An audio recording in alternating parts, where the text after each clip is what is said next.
یہ میں ثابت نہ کر سکوں میرا گلا کاٹ دوں۔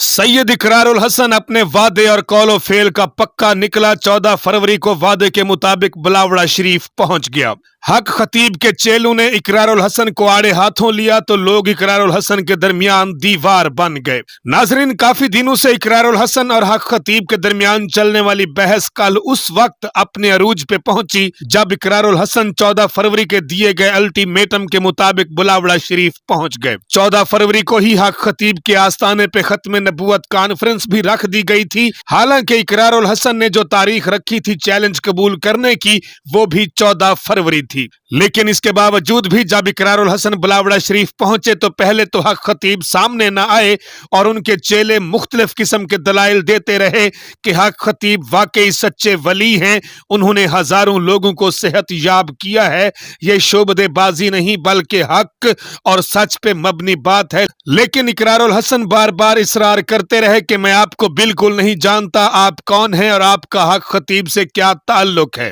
میری بات صرف اور صرف حق خطیب سے ہے اور میں ان سے ملنے آیا ہوں اور آج سچ اور جھوٹ جانے بغیر میں یہاں سے نہیں جاؤں گا۔ تو اس کے جواب میں چیلوں نے کہا کہ حق خطیب صاحب تو کانفرنس کروا رہے ہیں، وہ مصروف ہیں، وہ نہیں آ پائیں گے، جس پہ اقرار الحسن نے کہا کہ میں بھی سید ہوں، میں بھی اس کانفرنس کا احترام کرتا ہوں، لہٰذا آپ مجھے حق خطیب سے ملوا دیں، میں ان سے کچھ جاننا چاہتا ہوں اور آج میں اپنے ساتھ بہت سے معذور لوگوں کو بھی ساتھ لایا ہوں، آپ حق خطیب کو بلائیں، وہ آئیں اور ان مریضوں کو بھی اپنی پھونکوں سے ٹھیک کر کے دکھا دیں۔ اور دوسرا یہ کہ وہ جو کرتب کرتے ہیں، منہ سے کیل نکالنا، آنکھوں سے موتی اور زنجیر نکالنا، وہ بھی میرے مریضوں کے ساتھ کر کے دکھائیں جنہیں میں اپنے ساتھ لایا ہوں۔ جس پر وہاں پہ موجود حق خطیب کے چیلوں نے پھڈا کھڑا کر دیا اور اقرار کو سنگین قسم کی دھمکیاں بھی دینا شروع کر دی، جس کے باعث اقرار الحسن اور حق خطیب کے لوگوں کے درمیان کافی گرما گرمی بھی ہوئی۔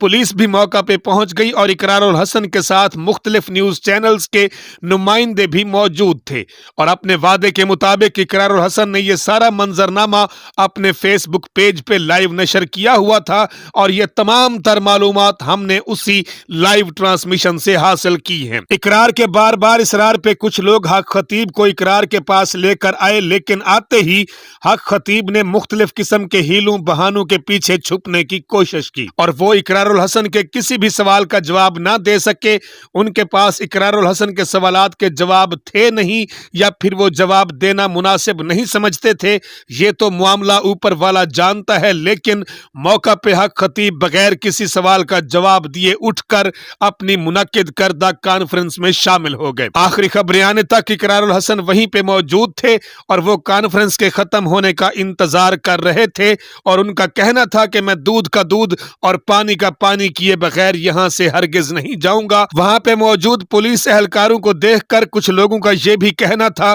کہ اقرار الحسن کو شاید گرفتار کر لیا گیا ہے، لیکن اس میں کوئی صداقت نہیں کیونکہ وہاں پہ موجود پولیس اہلکار ختم نبوت کانفرنس میں سیکیورٹی کے فرائض سر انجام دے رہے تھے۔ تو ناظرین، حق خطیب بغیر کسی سوال کا جواب دیے بغیر کوئی دم درود سنائے وہاں سے غائب ہو گئے۔